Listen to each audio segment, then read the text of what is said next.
Olá!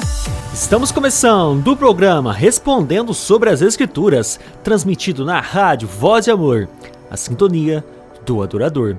Os programas serão exibidos na quarta-feira, quinta-feira e sexta-feira, às 7 horas da manhã. Já as reprises você vai encontrar no YouTube, youtube.com/clica aqui não. Lá vai ter uma playlist denominada Respondendo sobre as Escrituras e todos os nossos programas você poderá assistir em vídeos. Isso mesmo, todos os programas estão lá em vídeos para você acompanhar.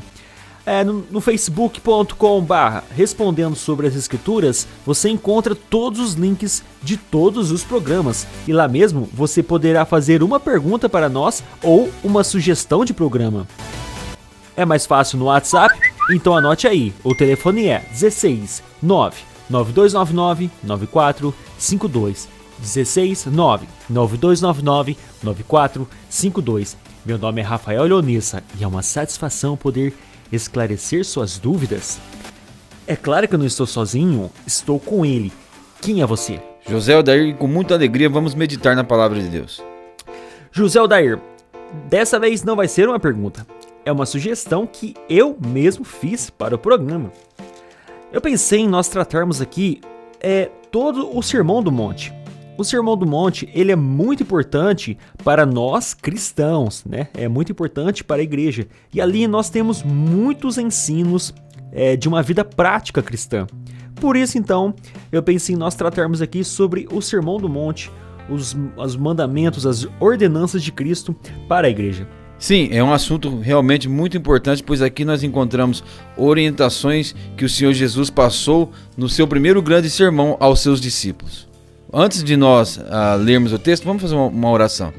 Senhor Deus, damos graças ao Senhor pela Tua palavra e pedimos a Tua bênção nesses momentos em que vamos passar meditando na Tua palavra para compartilhar com as demais pessoas deste assunto tão importante e vital para o cristianismo. E nós pedimos as Tuas bênçãos em nome do Senhor Jesus. Amém. Amém.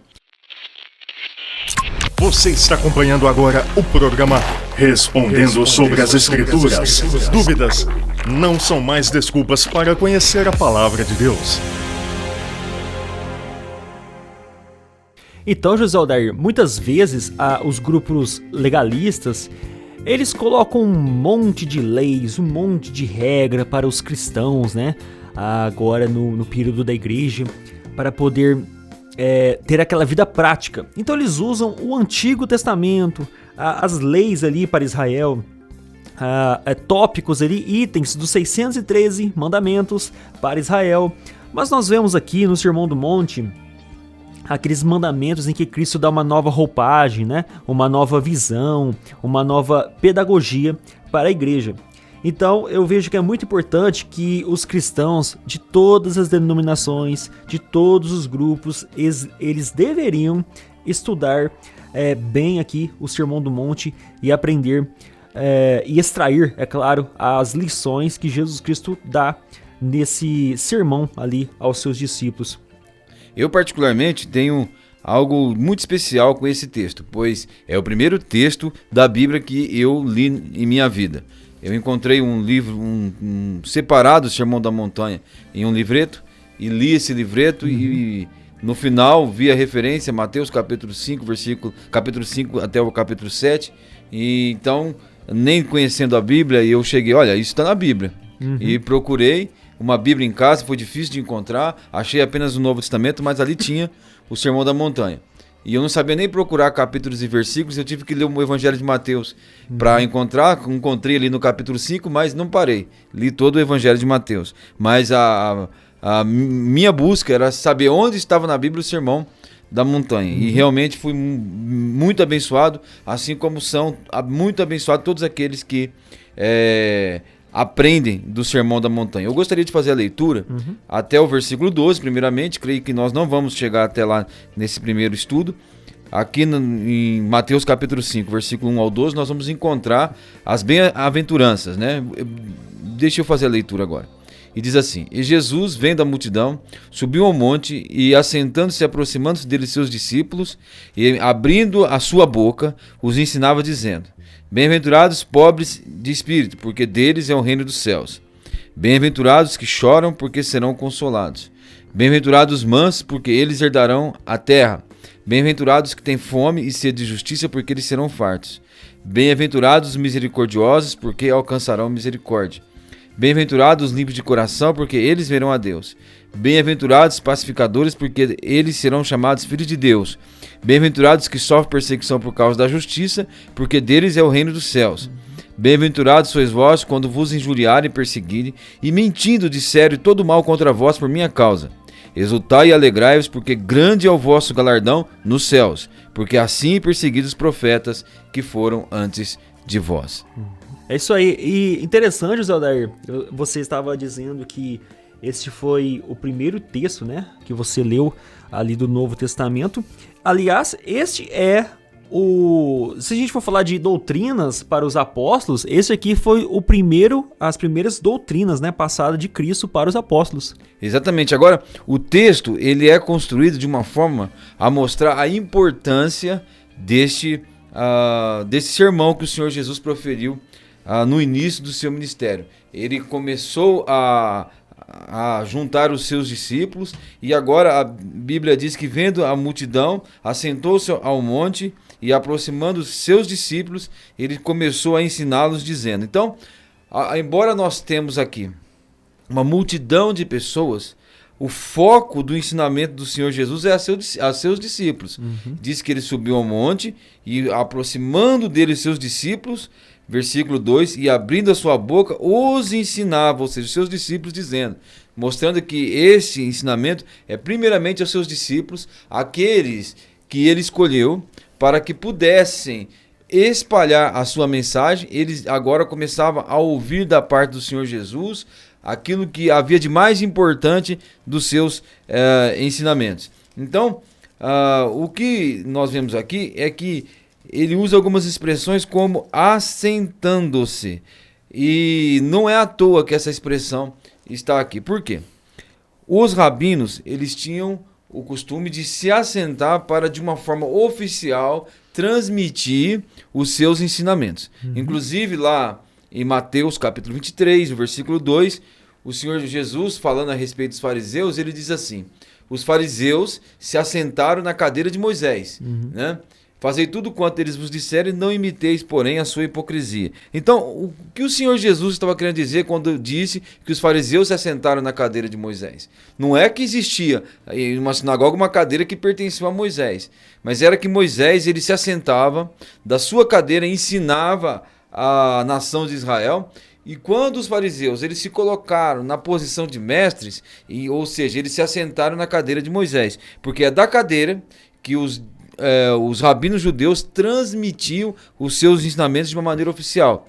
Eles transmitiam também os seus ensinamentos quando estavam andando com seus discípulos, quando estavam no cotidiano. Mas, oficialmente, quando eles iam transmitir aquela que era a sua doutrina, a sua ortodoxia, eles se assentavam em uma cadeira. Né? Inclusive, no latim, a palavra cadeira significa cátedra. E até os católicos, existe uma das suas, como eles chamam de igreja, né, que são chamadas de catedrais. E elas são chamadas de catedrais por quê? Porque naquele lugar existe um bispo, e que da sua cadeira ele transmite os seus ensinamentos. Então, onde tem um bispo é chamado de catedral, que da sua cadeira ele transmite os seus ensinamentos. Aqui o Senhor Jesus assentou-se, demonstrando para os seus discípulos, para todos que viam, que ele ia transmitir o seu ensinamento oficial. E que mais? Diz-nos aqui no versículo 2, e abrindo a sua boca os ensinava, dizendo. Agora, quando fala que Jesus também abriu a sua boca, essa expressão, assim como a expressão assentou-se, é muito importante. Porque para eles, quando alguém abria a sua boca para ensinar, estava falando que ele estava abrindo o seu coração e que ele estava transmitindo os seus valores, aquilo que norteia a sua vida e aquilo que há de mais importante no seu caráter, aquilo que há de mais importante no seu ensino. Portanto, Jesus abriu o seu coração aos seus discípulos para ensinar para eles os ensinamentos mais importantes que habitavam a sua mente e o seu coração. E vamos lembrar que aqui é ensino, então esse é o ensino para os cristãos em geral, né? Aqui está as doutrinas para os cristãos. Exato. Bom, quando nós lemos no Evangelho de Lucas, o Sermão da Montanha, ele não é tão detalhado quanto está aqui no Evangelho de Mateus, mas alguns ensinamentos que o Senhor Jesus transmitiu no Evangelho de Mateus, aqui no Sermão do Monte, no Evangelho de Lucas está esparramado, né, em diversas situações. Por quê? Porque a palavra ensinar aqui dá a entender que o Senhor Jesus sempre ensinava isso para eles. E não somente ele sempre ensinava, quando nós vamos ler o livro de Atos dos Apóstolos, existe algo bem interessante em Atos dos Apóstolos, porque no começo do seu livro de Atos, Lucas diz o seguinte: fiz o primeiro tratado, ó Teófilo, acerca de tudo que Jesus começou não só a fazer, mas a ensinar. Ou seja, Jesus praticava tudo aquilo que ele ensinava. Aí é a força do seu ensinamento. Tanto que, quando Mateus termina a narrativa do Sermão da Montanha, ele diz que quando Jesus terminou de proferir essas palavras, as multidões, elas estavam maravilhadas, porque Jesus não ensinava como os fariseus. Jesus ensinava como alguém que tinha autoridade. E a autoridade vinha do fato de Jesus praticar o que ensinava e ensinar o que praticava. E para quem gosta de estudar, né, o livro de Didaquê, que é a instrução aí dos discípulos, não é um livro canônico, mas é um livro histórico, né? Então dizem ali que os discípulos de Cristo iam anotando os ensinos dele e depois foi registrado nesse livro, né, chamado de Didaquê, que foi escrito aí antes do término do primeiro século. E quem leu já o Didaquê, ou se você for fazer a leitura dele, você vai perceber que o Didaquê é nada mais, nada menos do que o Sermão da Montanha, um pouco mais expandido. Mas é basicamente ali o Sermão da Montanha. Então é um livro doutrinário dos discípulos, baseado ali basicamente nos ensinos de Cristo, né, e no Sermão da Montanha. Bom, para nós continuarmos ainda falando de uma maneira geral e não entrar na primeira bem-aventurança, eu gostaria de chamar a atenção no contexto de todas essas bem-aventuranças. A primeira delas, que é ser pobre de espírito, ela dá uma promessa presente. Ele diz que deles é o reino dos céus. Mas quando nós vamos para a segunda bem-aventurança, os que choram, ele fala porque eles serão consolados. Os mansos, porque eles herdarão a terra. Os que têm fome e sede, porque eles serão fartos. Os que são misericordiosos, porque eles alcançarão misericórdia. Os que são limpos de coração verão a Deus, os pacificadores serão chamados filhos de Deus. Ou seja, se nós continuarmos lendo aqui, todas essas promessas, excetuando a primeira, elas estão no futuro. Né? Ou seja, o cristão, o que ele deve esperar dessa vida por viver os ensinamentos mais importantes do Senhor Jesus são todas bênçãos futuras. A maioria das bênçãos. Né? Eu gostaria de contrastar com o que tem sido ensinado hoje, que você deve buscar bênçãos presentes. Na verdade, todo o contexto do Sermão do Monte é contexto de sofrimento, aqui melhor dizendo, das bem-aventuranças. Demonstrando para os cristãos que a vida deles aqui no mundo será difícil, que não será uma vida fácil. Eles vão chorar, eles vão ter fome e sede de justiça, eles vão ser quebrantados, eles serão perseguidos. Né? É isso que o Senhor Jesus está deixando claro aos seus discípulos, dizendo: vocês vão me seguir? Então essas são as condições. Né? E é isso que você vai enfrentar. Jesus não está os iludindo. Existe muito cristão iludido hoje. Verdade. Mas o cristão que está bem discipulado e bem ensinado, ele sabe que no mundo ele não vai esperar muita coisa. As bênçãos que Deus tem preparado para as pessoas e as bênçãos que ele tem prometido para as pessoas estão no futuro. É isso aí. No mundo vocês terão aflições. Entrai na porta estreita. Então, o fato é, o cristão pode estar preparado para sofrer. Coisas boas em nossa vida vai acontecer sim, mas a gente tem que estar preparado para as circunstâncias difíceis. E tem uma nova teologia aí, né, em que coloca o homem como o centro do coração, né, de Jesus Cristo, como se o homem fosse tão importante, sendo que quem é importante é Cristo. O homem é importante? É claro que o homem é importante, mas o ser mais importante é Cristo. Por isso o termo cristocentrismo ou cristocêntrico, porque quem é o centro? Jesus Cristo. Então você pode ficar preparado aí para circunstâncias difíceis, porque as coisas boas para o salvo vão vir futuramente.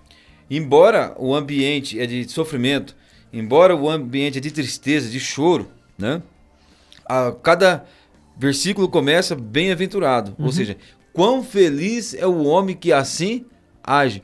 E qual é a palavra no original que é descrita no grego, que descreve aqui, que é traduzido por bem-aventurados, né? É a palavra, eu acredito, Macários, né? Ou seja, é a palavra que eles usavam para descrever alguém que foi favorecido, alguém que foi agraciado. Então ele está dizendo que feliz, ou quão feliz é a pessoa que assim age.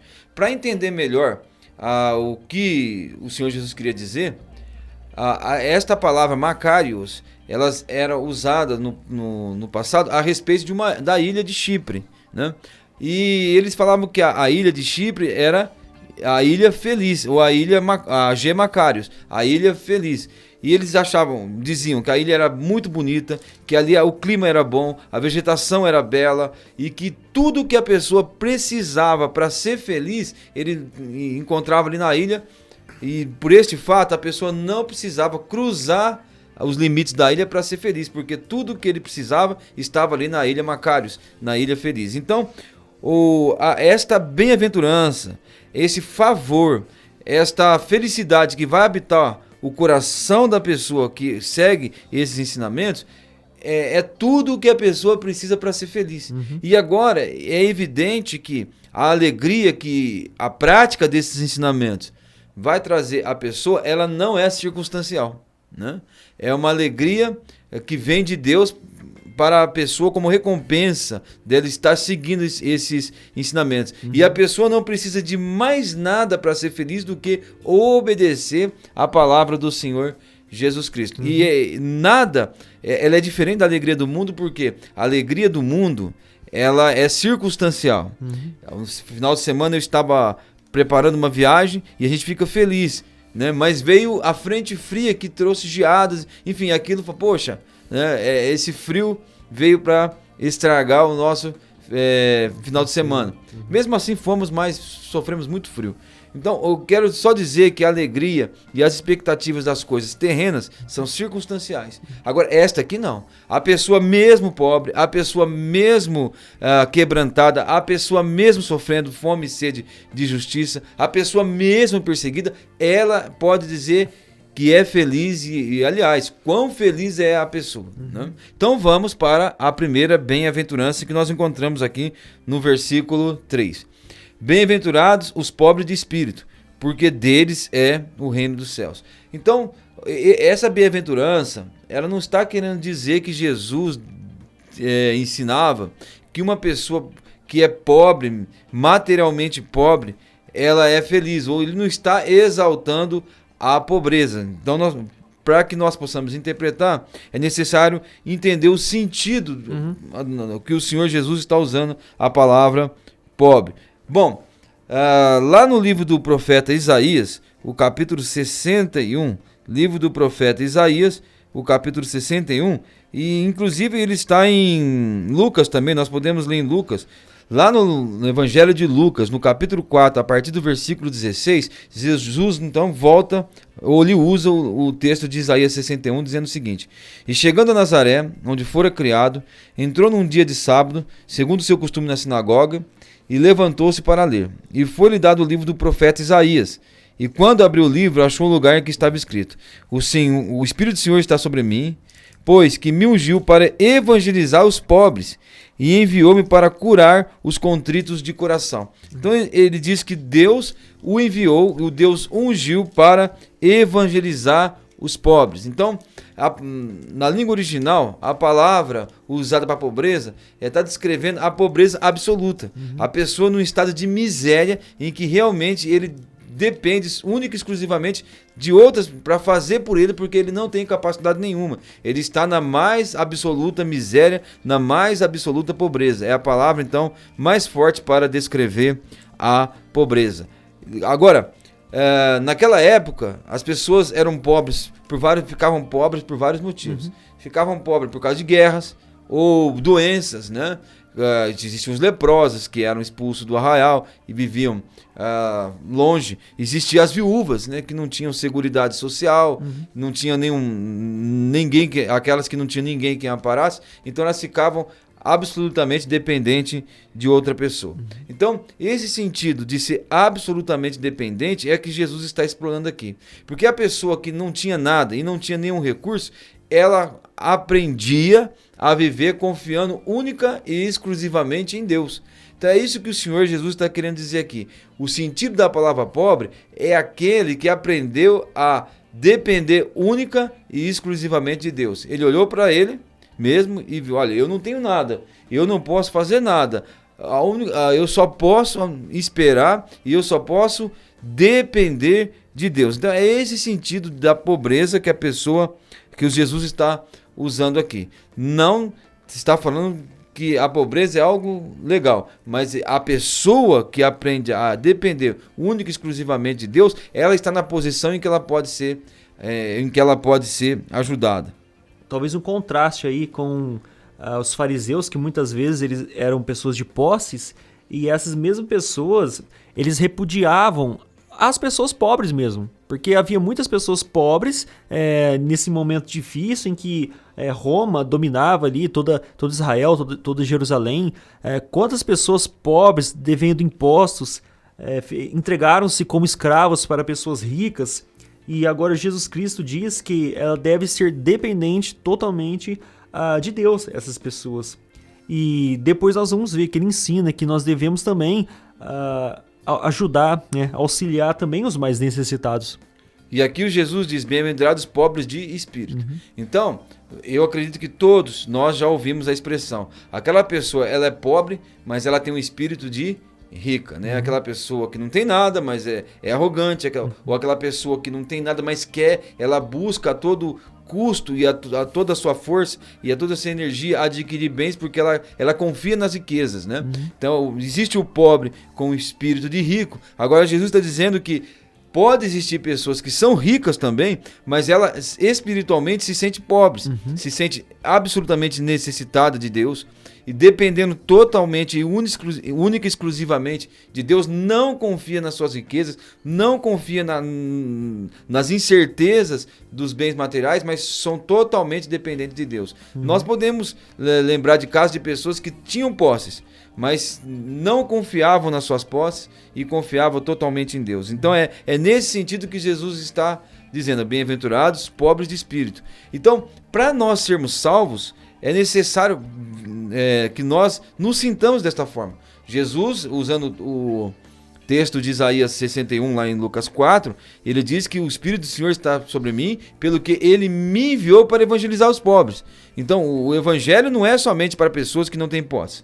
O evangelho é para todos. Pessoas ricas também podem ser salvas. Assim como Abraão foi amigo de Deus, assim como José de Arimateia era discípulo do Senhor Jesus e era um homem rico. Então, o evangelho não é somente para pessoas pobres, mas é para pessoas que são pobres de espírito e que sabem que as suas obras não salvam, sabem que ela jamais irá conseguir, por intermédio do esforço seu próprio, conseguir a salvação. Então, para que nós sejamos salvos, nós temos que primeiramente nos ver miseravelmente pobres, absolutamente dependentes de Deus, senão não pode haver salvação para nós. E aí ele vai dizer, bem-aventurados pobres de espírito, porque deles é o reino dos céus. Só serão admitidos como pessoas que pertencem ao reino dos céus aqueles que sabem que estão na pior das situações, na pior situação possível. Enquanto há em nós alguma esperança em nós mesmos, nós não seremos salvos, nós não vamos pertencer ao reino dos céus. Então, que feliz é a pessoa que chegou à conclusão de que ela não tem nada, que chegou à conclusão de que ela não é capaz de nada e descansa totalmente em Deus. É nesse ponto que nós podemos ser salvos eternamente pela graça e pela misericórdia do nosso Senhor Jesus e nos tornarmos cidadãos dos céus. É isso aí, basicamente a salvação é isso. É uma entrega 100% em Jesus Cristo. Bom, a próxima bem-aventurança.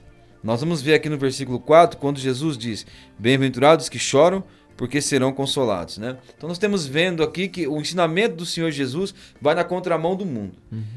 Para o mundo não é legal você ser pobre, você tem que ter posses. Para o mundo não é legal você chorar. Ainda mais esse tipo de choro que é descrito aqui, que é a palavra usada aqui para choro, é a palavra que descreve o maior sofrimento que uma pessoa podia passar na língua grega, né?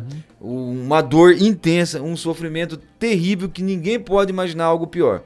Inclusive, quando se traduziu a Bíblia, o Velho Testamento, do hebraico para o grego, na Septuaginta, eles descreveram o choro de Jacó, quando ele imaginou que o seu filho, José, estava morto, com esta palavra, que ele chorou, ou seja, que ele sofreu, que ele sentiu, que ele ficou arrasado totalmente. E esta palavra também, ela tem como pano de fundo Isaías 61, creio eu. Porque se nós lermos a passagem de Isaías 61, ali está descrevendo o retorno de Israel do cativeiro babilônico. E por que eles estavam tristes? Por que eles choravam? Por que eles estavam tão contritos e tão quebrantados naquela ocasião? Porque Israel estava sofrendo por causa do pecado. E as bênçãos de Deus não estavam caindo sobre eles por causa do pecado.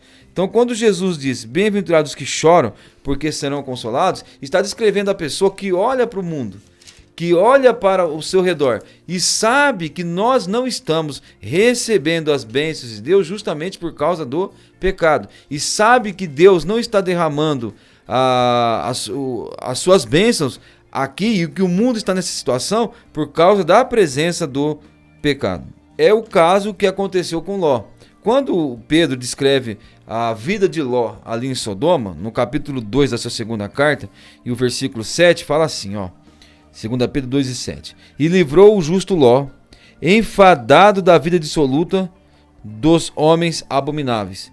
Porque este justo, habitando entre eles, afligia todos os dias a sua alma justa, vendo e ouvindo sobre as suas obras injustas. Então, aqui está descrevendo o sofrimento, a tristeza, a aflição que Ló sofreu em Sodoma. Quando ele olhava para aquele lugar e via como aquela cidade estava entregue à imoralidade, como eles não se lembravam de Deus, como eles nem conheciam a Deus, e Ló afligia todos os dias a sua alma justa. Então a pessoa, ela está tão triste por causa da situação do mundo, que ela é descrita pela palavra que descreve a maior tristeza que uma pessoa pode sentir. Ou seja, ele não se enquadra nesse mundo, ele não está satisfeito nesse mundo, ele sofre e ele anseia por ver o dia em que os motivos da sua tristeza irão cessar. E os motivos da sua tristeza irão cessar quando a palavra de Deus reinar no mundo.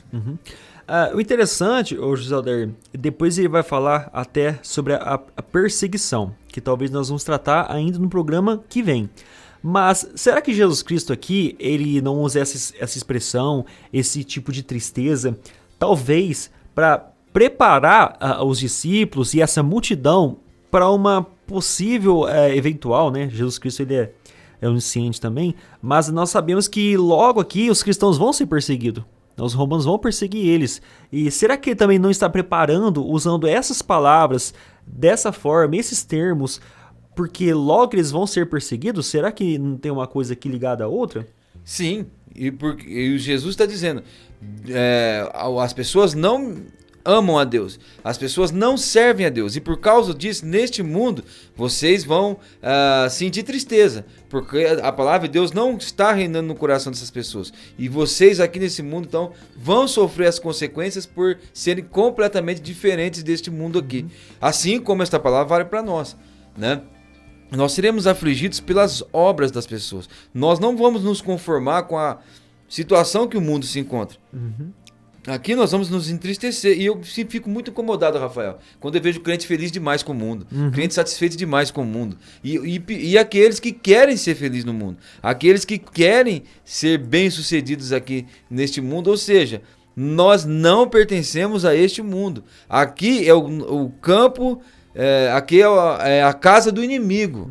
Aqui nós somos peregrinos e estrangeiros e nós não vamos nos conformar a este mundo. E por campo isso, de batalha, né? Campo de batalha, e nós vamos aqui nesse mundo padecer aflições e vamos ter muito motivo para chorar e motivos para nos entristecer. E nós vamos ser felizes por isso, porque essa tristeza vem do fato de nós não percebemos Deus reinando no coração da maioria das pessoas aqui no mundo.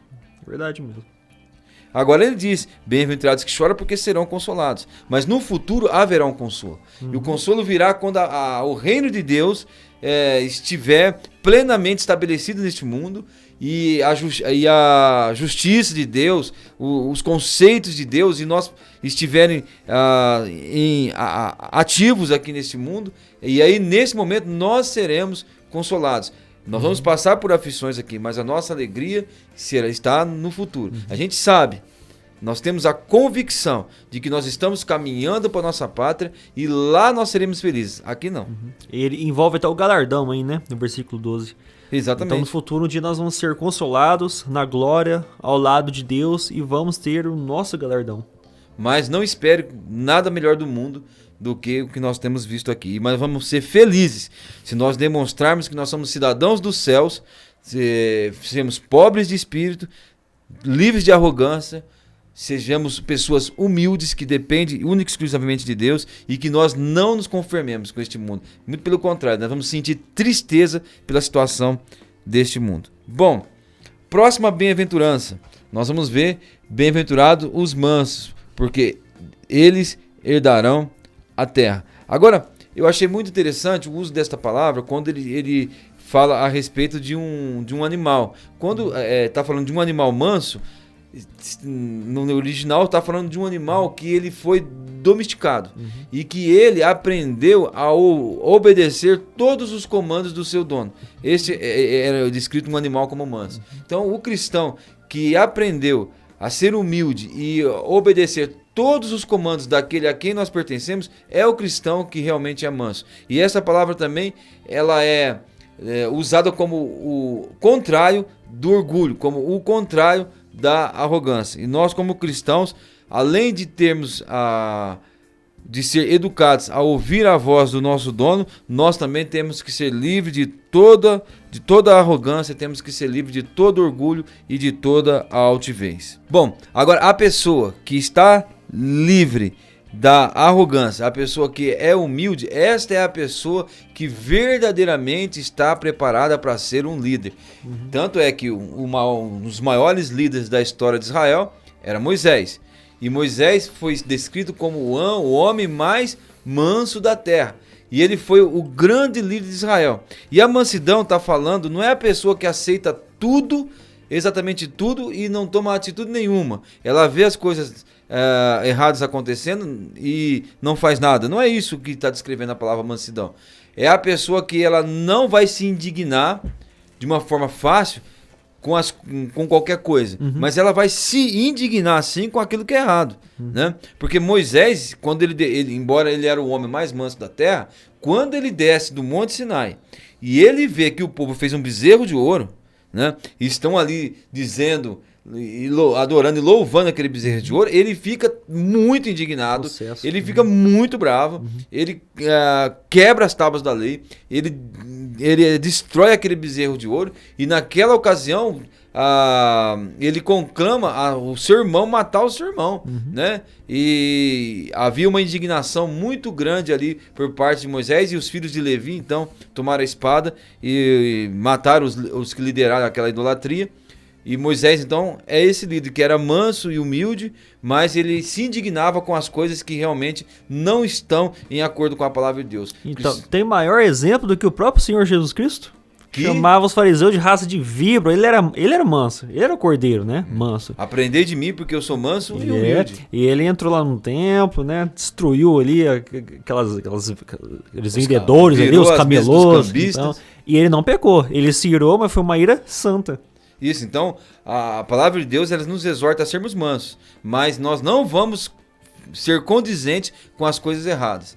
Nós vamos tomar verdadeiras atitudes e as atitudes corretas. E ele diz porque eles herdaram a terra. Então, essa característica de ser manso, ela deve estar presente na vida daquele que realmente será líder. Agora, quando ele fala herdaram a terra, é uma promessa futura.